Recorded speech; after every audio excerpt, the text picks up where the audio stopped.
Let's do another rule. Again, I am calling it Rule 2. This is not numbered in your book. I just call it Rule 2. If we have the absolute value of x is equal to negative a, then there is no solution to this problem. You can write no solution, you could write the empty set, or you can write the empty brackets. Write any one of those three, you don't need to write them all. But if it absolutely, really, if the absolute value equals a number, once you clean up all the stuff on the outside, then there is no solution if it equals, again, a negative number. The reason for this is because an absolute value of any number is always positive. How can you take the absolute value of anything and get you a negative number? You cannot. The absolute value of any number can never be negative. And remember what I said from Rule 1, that the biggest hint I can give you is, in order to use the rule, you must get the absolute value by itself first. Only then can you use the rules. Again, what's inside the absolute value does not matter. The outside is what we need to focus on first. Again, code enforcement does not care what your inside of the house looks like, but it does care what the outside looks like. Thank you, San Bernardino. All right, let's look at this first example.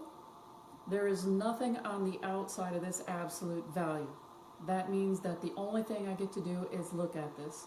Can the absolute value of anything, and it doesn't matter what this is anymore, can the absolute value of anything equal a negative number? No. Therefore, there's no solution. You can write no solution, empty set, or empty set. Null set. What if I gave you this? Again, let's ignore this for a second. Is there anything on the outside of this absolute value? No. Okay. Can the absolute value of whatever this does not matter what this is inside the absolute value, can it equal a negative? And the answer to that is no. Go straight to no solution. You can write the null set, or you can write the empty set. I believe your book does the empty set. New example. Now notice something. If I cover up my absolute value, I still have stuff on this side of the equal sign. This means that this 6 must go away. I need this absolute value of 5m completely by itself first before I analyze this problem.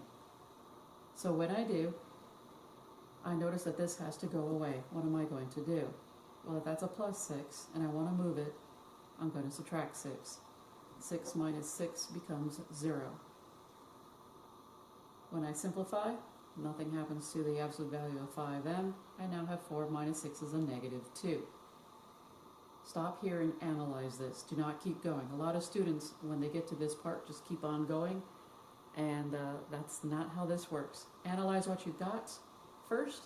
If this is a positive 2, then keep on going. If it's a negative, you should be stopped in your tracks and go, no. No solution. Period, end of story. Again, you could also write the empty brackets, or you can say no solution. Perfectly fine. New example. And they start to look more and more like it's possible that you could probably do it. Be very careful. Again, how do we do this? I need to get the absolute value by itself first. Now this is stuck to the absolute value, so let's stop there for a second. That means that this plus 21 has to go. We're still using P's MD. Add or subtract first. So I'm going to subtract the 21 first. 21 minus 21 is 0. And I get 4 times the absolute value of 2t equals negative 10. I want the absolute value completely by itself. Since this is 4 times the absolute value, I'm going to divide by 4. 4 over 4 is 1. I get the absolute value of 2t is equal to a negative 10 over 4. If you want to go one step further, 2 over 2 is 1. And we see that the absolute value of 2t equals negative 5 over 2. You could have stopped here. You could have stopped here. You can stop here. This is fine once you reduce.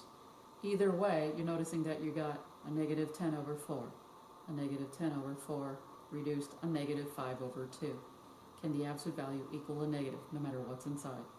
The answer is no. No solution, or you can write null set, or again, you can say no solution. New example. I have the absolute value of 8a plus 2 over negative 3 equals 5. Notice I wrote it as 5 over 1 because if this is a fraction, I'm making this a fraction. So originally it was 5, I just put it over 1.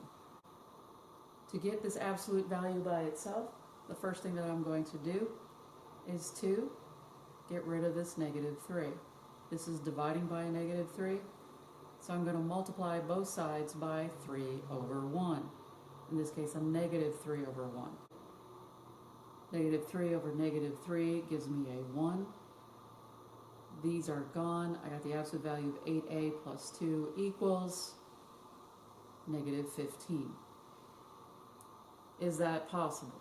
Can an absolute value equal a negative? No. New example. I have 9 minus the absolute value equals 13. What I'm going to do first is move this 9. So if this is a positive 9, it's not about any of this. This is all stuck to it. This is 9. So what am I going to do? I'm going to subtract 9 on both sides.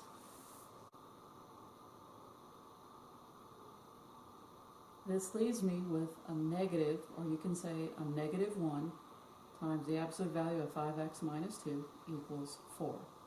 So far, so good. But my absolute value is not by itself yet. What do I have to do? Well, if this is negative 1 times the absolute value, I have to divide by a negative 1. Negative 1 and a negative 1 give me 1. I'm left with 5x minus 2, an absolute value equals a negative 4. Stop there. Can it equal a negative number? Never. No solution.